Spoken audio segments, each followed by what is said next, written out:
नमस्कार। स्वयं के इस पाठ्यक्रम पर्यावरण प्रदूषण एवं सतत प्रबंधन में आपका स्वागत है। आज हम चर्चा करेंगे पारिस्थितिकी तंत्र के मूल सिद्धांतों के बारे में। मेरा नाम है डॉक्टर प्रतीक कुमार जगताप। मैं असिस्टेंट प्रोफेसर केमिस्ट्री हूँ द इक्फई यूनिवर्सिटी रायपुर छत्तीसगढ़ में। पिछले लेक्चर में हमने पढ़ा था प्राकृतिक संसाधनों के संरक्षण के सिद्धांत के बारे में। पारिस्थितिकी तंत्र इकोसिस्टम। पारिस्थितिकी तंत्र जीवों का एक समुदाय है जो अपने और निर्जीव घटकों के बीच जैविक, रासायनिक और भौतिक अंतःक्रियाओं के एक गतिविधि नेटवर्क में शामिल होते हैं। इस तरह की अंतःक्रियाएं सिस्टम को बनाए रखने और बदलती परिस्थितियों के प्रति प्रतिक्रिया करने के लिए महत्वपूर्ण हैं। इकोसिस्टम के दो प्रमुख घटक हैं, बायोटिक कंपोनेंट जैविक घटक और एबायोटिक कंपोनेंट अजैविक घटक। इसे कार्यात्मक और संरचनात्मक इकाई के रूप में भी परिभाषित किया जाता है। इसका तात्पर्य यह है कि प्रत्येक पारिस्थितिकी तंत्र की एक निश्चित संरचना और घटक होते हैं। प्रत्येक पारिस्थितिकी तंत्र के काम करने की एक निश्चित भूमिका होती है। मतलब दोनों ही जैविक घटक और अजैविक घटक आपस में निरंतर परस्पर संबंध बनाकर पारिस्थितिकी तंत्र को जीवित रखने में सहायक हैं। पारिस्थितिकी तंत्र के घटक, इसके दो भाग होते हैं। जीवित घटक जिसे हम जैविक घटक भी बोलते हैं, इसके अंतर्गत पौधे और जानवर, और निर्जीव घटक जिन्हें हम अजैविक घटक भी बोलते हैं, इसके अंतर्गत हवा, पानी, पोषक तत्व और सौर ऊर्जा सम्मिलित हैं। पारिस्थितिकी तंत्र के ये दो भाग अलग अलग नहीं हैं, बल्कि ये लगातार एक दूसरे के साथ घनिष्ठ संबंध के रूप में जाने जाते हैं। विशेषज्ञों द्वारा किसी पारिस्थितिकी तंत्र के अजैविक और जैविक घटकों को देखकर वहां पर मौजूद विभिन्न प्रकार के जीवन का पता लगाया जा सकता है। इससे पहले कि हम समझें कि इनके बीच की अंतःक्रियाएं कैसी होती हैं, आइए हम इन दो घटकों के बीच में विस्तार से जानकारी प्राप्त करें। पारिस्थितिकी तंत्र इकोसिस्टम के दो प्रमुख घटक हैं, जैविक घटक बायोटिक कंपोनेंट। इस जैविक घटक में सभी प्रकार के जीव जंतु जिसे किसी विशेष पारिस्थितिकी तंत्र में रहने की आदत हो सम्मिलित हैं। इसमें मुख्य रूप से पौधे, जानवर, कवक, बैक्टीरिया और अन्य सूक्ष्म जीव जैसे बैक्टीरिया, वायरसेस, फंजाई आदि सम्मिलित हैं।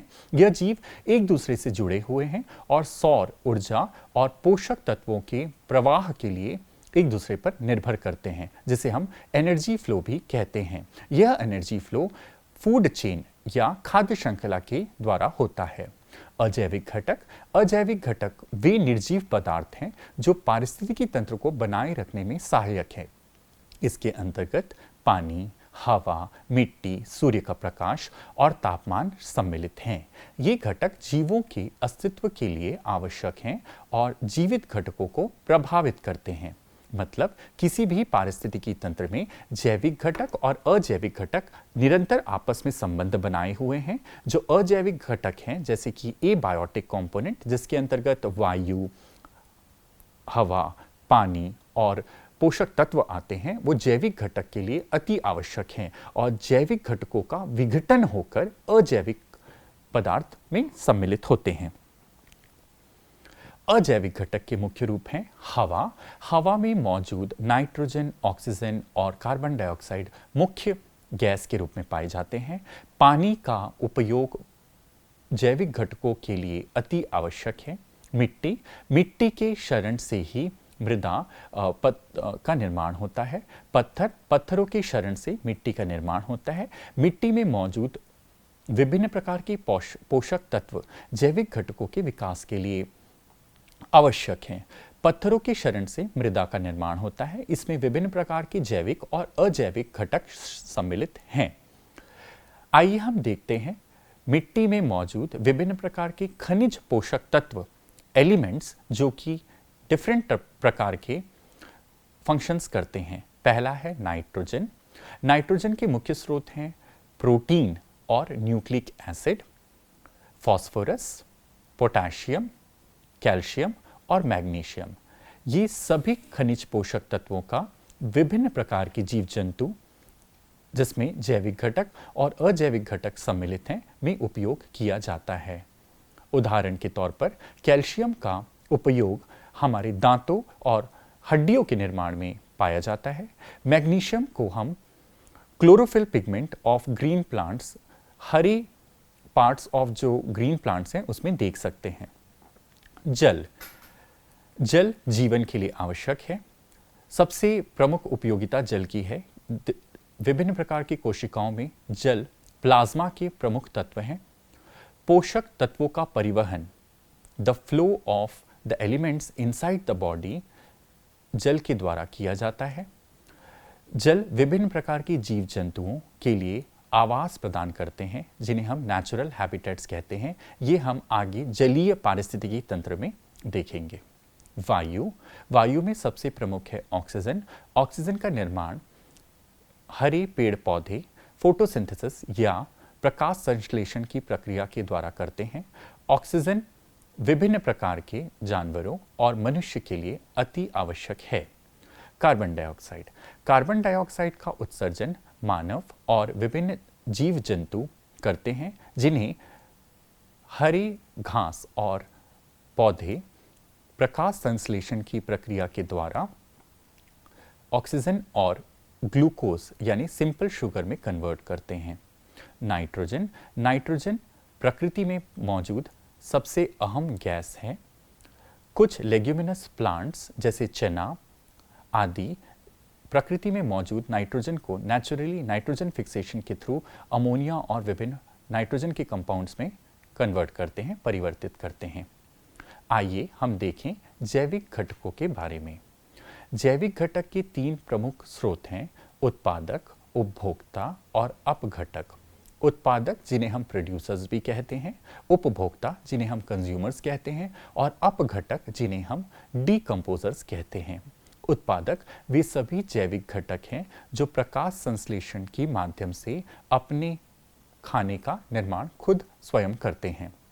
उपभोक्ता अपने खाने के लिए उत्पादक या किसी अन्य उपभोक्ता पर निर्भर करते हैं, जिन्हें हम कंज्यूमर्स कहते हैं। यह भी विभिन्न प्रकार के होते हैं। अपघटक जिन्हें हम डीकंपोजर्स कहते हैं, इसके अंतर्गत माइक्रोब्स या सूक्ष्म जीव, बैक्टीरिया, फंजाई, वायरसेस आते हैं, जो कि पेड़ पौधे और जानवरों की शरण के द्वारा अपना भोजन प्राप्त करते हैं। जैविक घटक के 2 प्रमुख अंग हैं, उत्पादक जिन्हें हम ऑटोट्रॉप्स भी कहते हैं, जो अपना खाना प्रकाश संश्लेषण के माध्यम से ऑक्सीजन और पानी के उपयोग से सूर्य की किरणों की प्रेजेंस में बना सकते हैं। इसके प्रमुख उदाहरण हैं हरे पेड़ पौधे, घास और कुछ प्रकार के ब्लू ग्रीन बैक्टीरिया।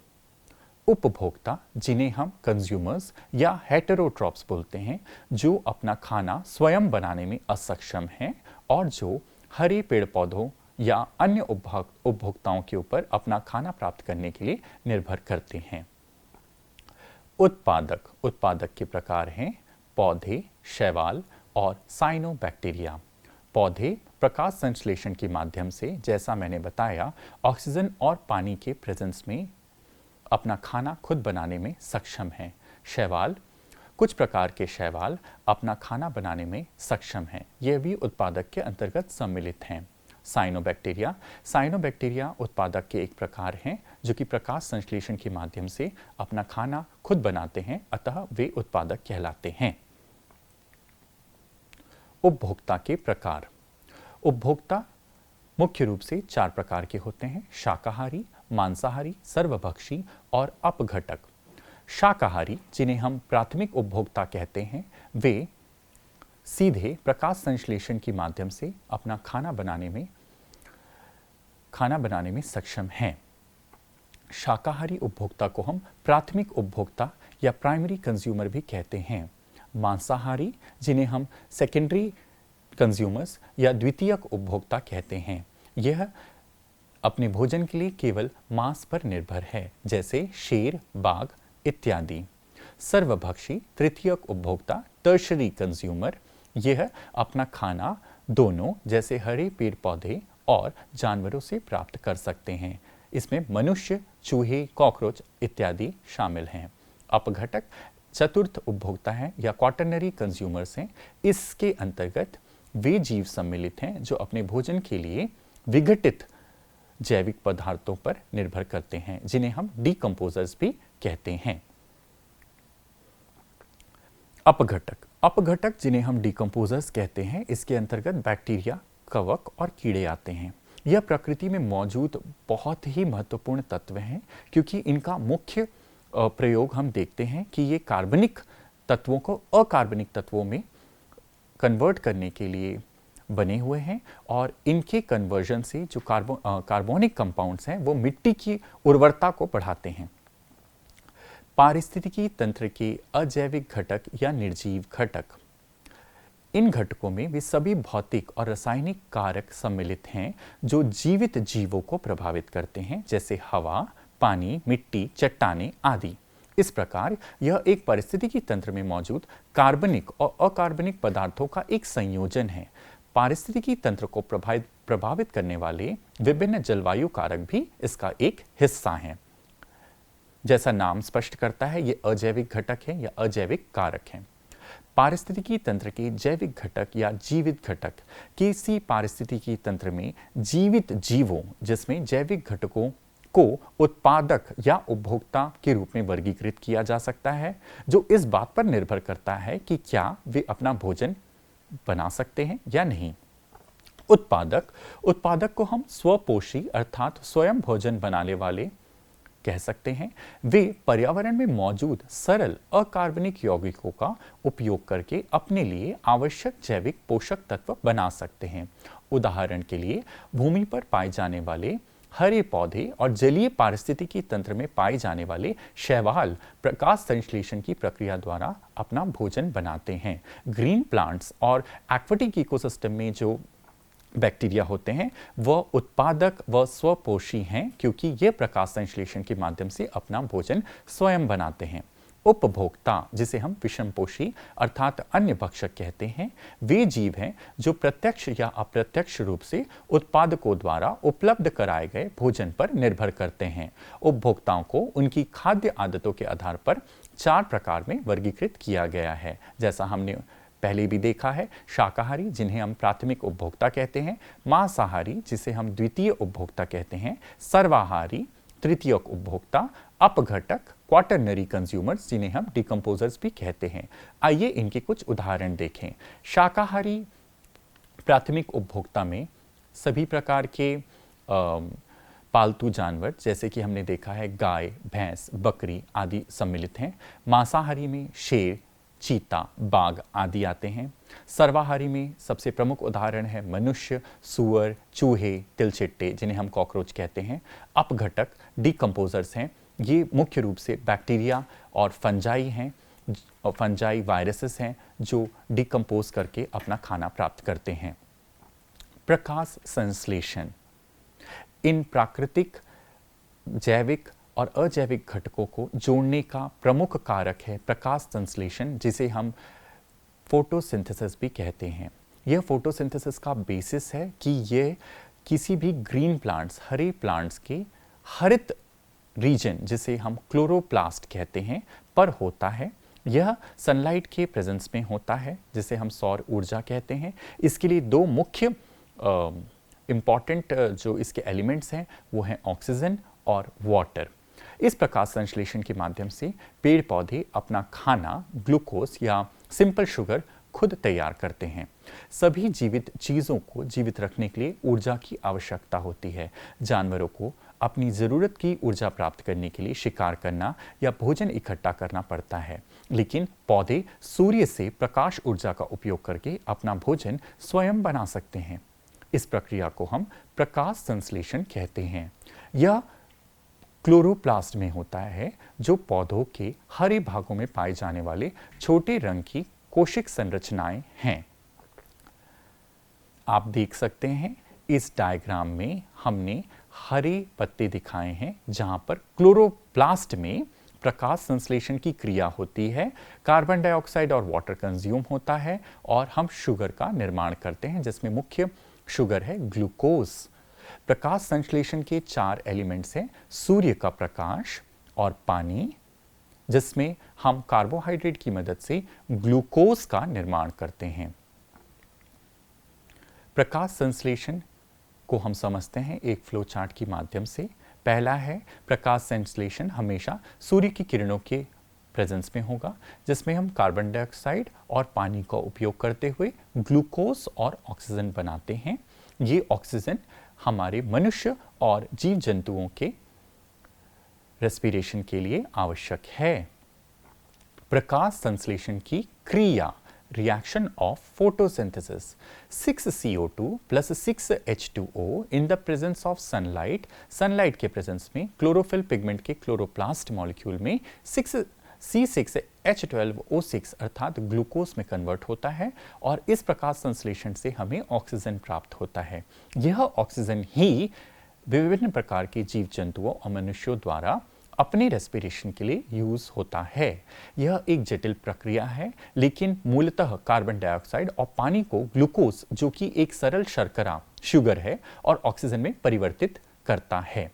इस डायग्राम में हम देख सकते हैं कि कैसे हरे पत्ते प्रकाश संश्लेषण के लिए महत्वपूर्ण भूमिका निभाते हैं, जो कि सौर ऊर्जा की प्रेजेंस में फोटोसिंथेसिस करते हुए सिंपल शुगर, ग्लूकोज और ऑक्सीजन का निर्माण करते हैं। अब हम पढ़ेंगे पारिस्थितिकी तंत्र के प्रमुख प्रकार।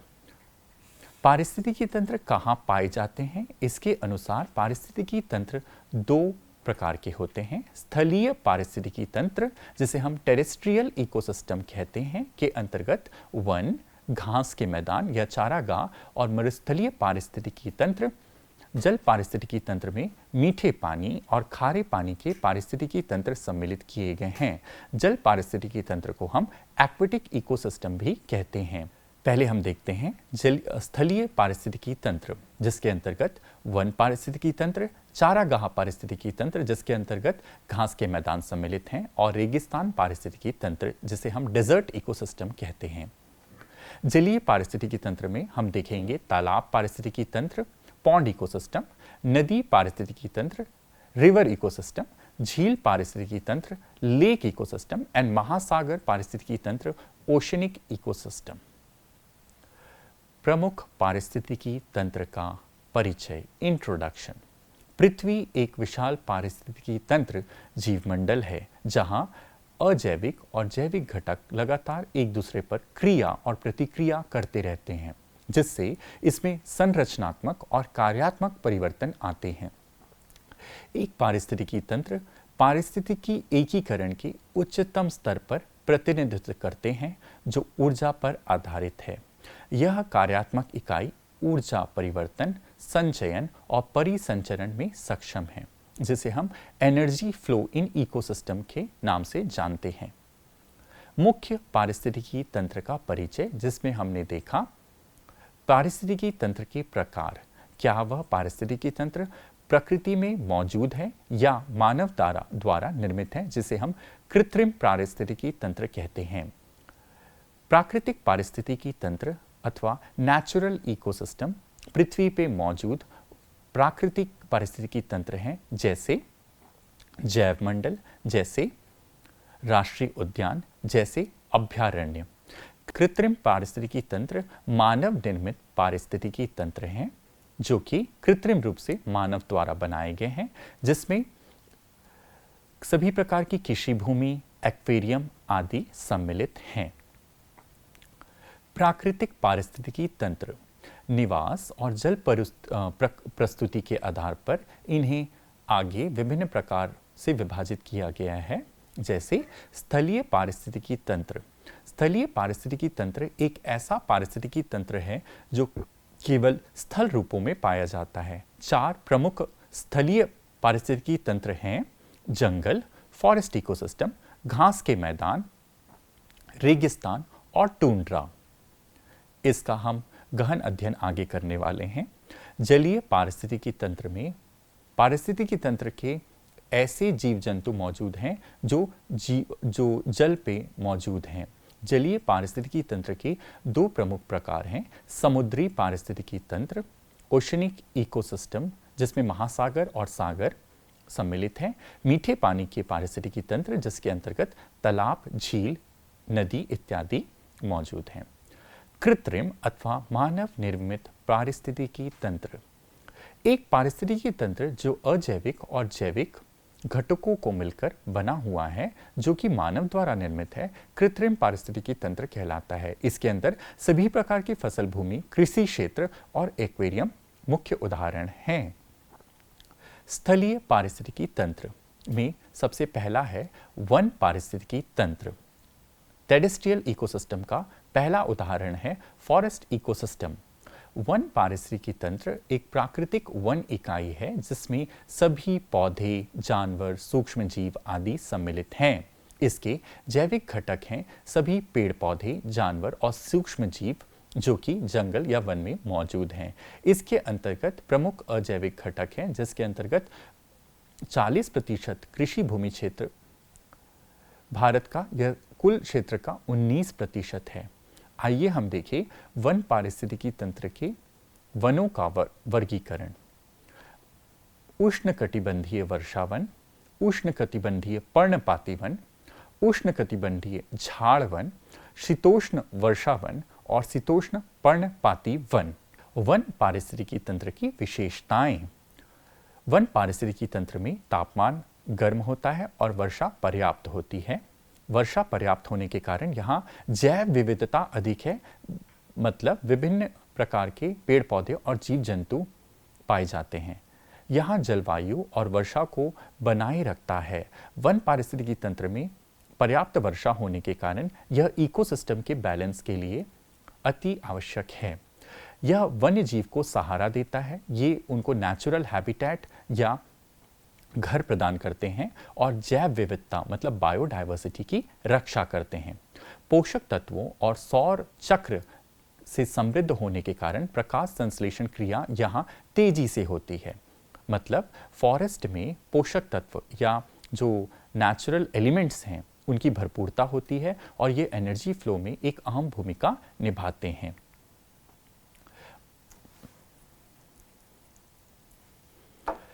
वन पारिस्थितिकी तंत्र की संरचना और कार्य, जिसके अंतर्गत अजैविक घटक में शारीरिक घटक, मिट्टी, वातावरण, वायु, विभिन्न प्रकार के कार्बनिक और अकार्बनिक पदार्थ सम्मिलित हैं।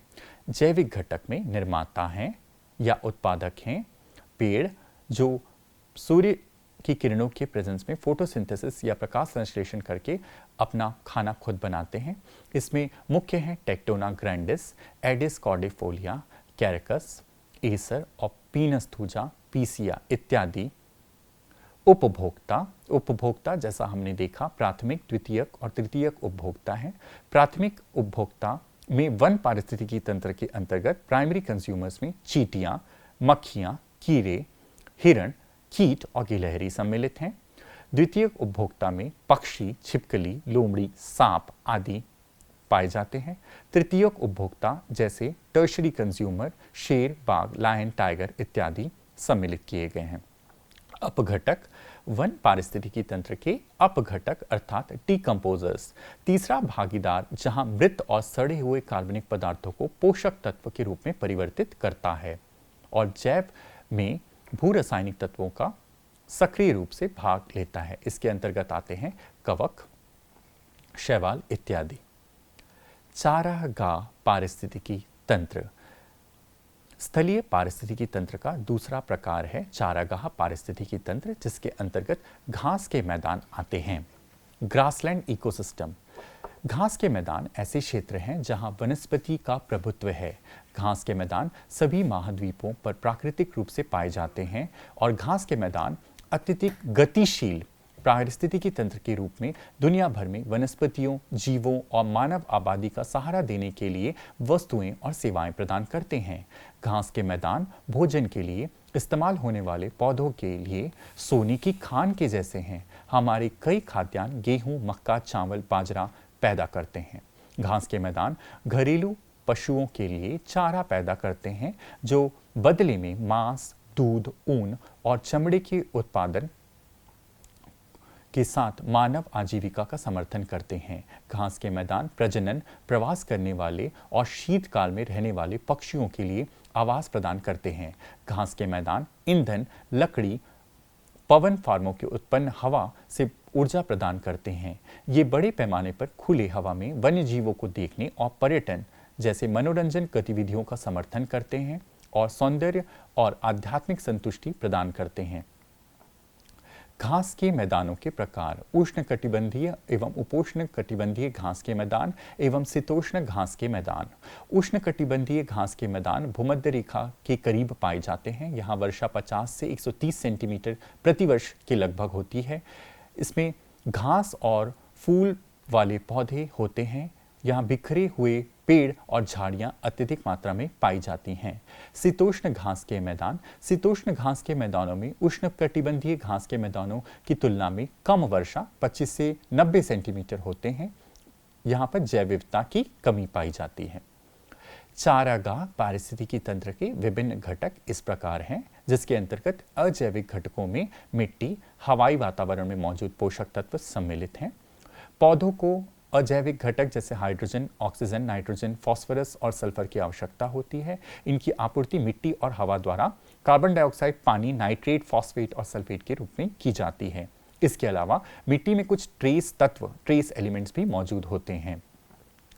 प्राथमिक उत्पादक: चारागाह पारिस्थितिकी तंत्र के अंतर्गत प्रमुख प्राथमिक उत्पादक, प्राइमरी प्रोड्यूसर्स हैं। स्वपोषी उत्पादक हरे पौधे हैं जो संरचनात्मक और आंतरिक प्रक्रियाओं में परिवहन करने, पारिस्थितिकी तंत्र की स्थिरता के लिए अपने और पुनः उपयोग करने में सक्षम हैं। ये मुख्य रूप से घास, जड़ी बूटी की एक बड़ी किस्म और कुछ झाड़ियां और बिखरे हुए पौधे सम्मिलित हैं। इसके अंतर्गत उपभोक्ता हैं शाकाहारी जानवर, जिसमें मुख्य रूप से स्तनधारी गाय, भेड़, हिरण आदि सम्मिलित हैं। कीड़े, जिसमें कॉक्सिनेला आदि सम्मिलित हैं। दीमक, मिलीपीड इत्यादि। लोमड़ी, सियार, सांप, मेढक, छिपकली आदि शाकाहारी जानवरों पर अपने खाने के लिए निर्भर करते हैं। बाज यहाँ पर एक मुख्य रूप से पाए जाने वाला तृतीयक उपभोक्ता है, जो द्वितीयक उपभोक्ताओं को अपने भोजन के लिए निर्भर करता है। अपघटक: इसके अंतर्गत बैक्टीरिया, फंजाई और कवक, फफूंद और कवक सम्मिलित हैं। तीसरा है रेगिस्तानी पारिस्थितिकी तंत्र। परिचय के अंतर्गत रेगिस्तानी पारिस्थितिकी तंत्र एक संवेदनशील पारिस्थितिकी तंत्र है जो मुख्य रूप से रेत से बना हुआ है। वातावरण यहाँ शुष्क है और यहाँ पर नमी की कमी होती है। रेगिस्तान के रूप में योग्य होने के लिए किसी भी भूमि पर 10 इंच से कम पानी होना चाहिए। यह एक अत्यधिक विशिष्ट पारिस्थितिकी तंत्र है जो ऐसी प्रजातियों की मेजबानी करता है जहाँ पर आवास लिमिटेड हैं, जहाँ पर रेगिस्तान में बादल बहुत कम होते हैं, रेगिस्तान शुष्क होते हैं और दिन के तापमान गर्म और रातें ठंडी होती हैं। प्रकार: मुख्य रूप से रेगिस्तान बहुत महीन लाल रेत के कण होते हैं जो स्वयं के वनस्पति, जिसमें कैक्टस मुख्य रूप से पाए जाते हैं और कुछ जीव जंतु सम्मिलित हैं। रेगिस्तान पारिस्थितिकी तंत्र में बहुत ही कम प्रकार की वनस्पति, जिसके अंतर्गत कैक्टस और कुछ प्रकार के घास सम्मिलित हैं। इसके अंतर्गत मुख्य रूप से पाए जाने वाले जीव जंतु में ऊंट हैं। ऊंट को मरुस्थल का जहाज कहा जाता है। यह वहाँ यातायात के लिए मुख्य रूप से उपयोग में लाया जाता है। विशेषताएं: मरुस्थलीय पारिस्थितिकी तंत्र की विशेषताएं: यहाँ बहुत कम वर्षा होती है, इसलिए बहुत ही कम किस्म के पौधे और जीव जंतु सम्मिलित हैं। सूखी रेत होती है, कंकड़ एवं चट्टानों से बनी होती है। यहाँ बहुत कम जल निकाय हैं। कुछ स्थानों पर मरुद्यान पाए जाते हैं। दिन के समय तापमान अधिक होता है, रातें ठंड। वनस्पति कुछ ही प्रकार के पौधे यहाँ जीवित रहने पर सक्षम हैं। संरचना एवं कार्य, जिसके अंतर्गत अजैविक घटकों पर सम्मिलित है। मिट्टी के कार्बनिक पदार्थ में कमी होती है, पानी की कमी होती है। जैविक घटक के अंतर्गत उत्पादक सम्मिलित हैं। उपभोक्ता एवं अपघटक: उत्पादक में कुछ ही किस्म की वनस्पति पाई जाती हैं। उपभोक्ता: रेगिस्तान में पाए जाने वाले उपभोक्ताओं में कुछ कीड़े और सरीसृप हैं जिन्हें हम रेप्टाइल्स कहते हैं। यहाँ बहुतायत में चींटियाँ पाई जाती हैं। रेगिस्तान में कुछ किस्म के सांप और जहरीली छिपकलियों की बहुतायत होती है। रेगिस्तान में कुछ कृंतक, जिसमें चूहे सम्मिलित हैं, पक्षी एवं स्तनधारी पाए जाते हैं। इसके अंतर्गत अपघटकों में थर्मोफिलिक बैक्टीरिया एवं कवक हैं। आखिरी है टुंड्रा पारिस्थितिकी तंत्र। यह ठंडे क्षेत्रों में पाए जाने वाला पारिस्थितिकी तंत्र है। टुंड्रा पारिस्थितिकी तंत्र आर्कटिक और पहाड़ों की चोटियों पर पाए जाने वाली वृक्षहीन क्षेत्र हैं, जहां जलवायु ठंडी और हवादार है और वर्षा कम होती है। टुंड्रा भूमि के अधिकांश समय बर्फ से ढके होते हैं। टुंड्रा में पाए जाने वाले कुछ प्रमुख पौधे और जानवर हैं लोमड़ी, ध्रुवीय भालू जिन्हें हम पोलर बियर कहते हैं, कारीबू और कस्तूरी बेल। स्थलीय पारिस्थितिकी तंत्र के बाद अब हम देखते हैं जलीय पारिस्थितिकी तंत्र जिन्हें हम एक्वाटिक इकोसिस्टम कहते हैं। इसके अंतर्गत वे सभी इकोसिस्टम और पारिस्थितिकी तंत्र सम्मिलित हैं जो या तो मीठे पानी या खारे पानी में पाए जाते हैं। इसके अंतर्गत झीलें, नदियां, तालाब, झरने आदि पाए जाते हैं। खारे पानी के अंतर्गत समुद्र, मैंग्रोव और महासागर पारिस्थितिकी तंत्र सम्मिलित हैं। इनके अंतर्गत प्रमुख घटक हैं जैविक घटक में प्लवक, नेक्टन और बेंथोस। अजैविक घटकों पर सम्मिलित है जल, तापमान, प्रकाश इत्यादि। फंक्शन या importance of aquatic ecosystem. Aquatic ecosystem biodiversity या जैव विविधता को बनाए रखने में सक्षम है। यह जल चक्र अथवा वाटर साइकिल के लिए महत्वपूर्ण है। यह पोषक श्रृंखला अथवा फूड चेन में महत्वपूर्ण भूमिका निभाता है। यह मानव उपयोग में लाई जाने वाली चीजें जैसे मछली पालन, पर्यटन आदि में उपयोग में लाया जाता है। इसका संरक्षण हम प्रदूषण के नियंत्रण और संरक्षण नीतियों को बनाकर कर सकते हैं। अंत में पारिस्थितिकी तंत्र की विशेषताएं। हमने जो स्थलीय और जलीय पारिस्थितिकी तंत्र देखे, टेरेस्ट्रियल और एक्वाटिक इकोसिस्टम, इसके अंतर्गत इनकी विशेषताएं मुख्य रूप से 3 हैं। पहला, ऊर्जा प्रवाह। यह पारिस्थितिकी तंत्र एनर्जी फ्लो में बहुत महत्वपूर्ण भूमिका निभाते हैं। यह हमने देखा कि फूड चेन और फूड वेब के माध्यम से कैसे ऊर्जा का प्रवाह एक प्रोड्यूसर से प्राइमरी कंज्यूमर, प्राथमिक उपभोक्ता से द्वितीयक उपभोक्ता से तृतीयक उपभोक्ता और इन सबके शरण के द्वारा डिकम्पोजर्स या अपघटक के द्वारा कार्बनिक तत्व कैसे मिट्टी में जाकर अकार्बनिक तत्वों पे मिल जाते हैं और मिट्टी की उर्वरता को बनाए रखने में सक्षम हैं। दूसरा, पारिस्थितिकी संतुलन में सबसे प्रमुख है जैव विविधता बनाए रखने पे। स्थलीय पारिस्थितिकी तंत्र और जलीय पारिस्थितिकी तंत्र के परस्पर संबंध से विभिन्न प्रकार की जैव विविधता अथवा बायोडायवर्सिटी का निर्माण किया जा सकता है। हमने देखा कि कैसे रेगिस्तान पारिस्थितिकी तंत्र में और टुंड्रा पारिस्थितिकी तंत्र पे, जहां पर तापमान की विभिन्नताएं होती हैं और एक्सट्रीम क्लाइमेट होता है, वहां पर जीव जंतु और पेड़ पौधों की कमी होती है। तीसरा, पोषक तत्वों का चक्रण, जिसके अंतर्गत बायो जियो केमिकल साइकिल आते हैं, जिसमें वाटर साइकिल, कार्बन साइकिल इत्यादि सम्मिलित हैं। कैसे एनर्जी फ्लो के द्वारा इसका चक्रण होता है और water cycle, carbon dioxide cycle, nitrogen cycle के माध्यम से हम विभिन्न जैविक और अजैविक तत्वों को मिट्टी में मिलाकर पुनः प्रकाश संश्लेषण के माध्यम से ऊर्जा का निर्माण और प्रवाह करा सकते हैं। धन्यवाद।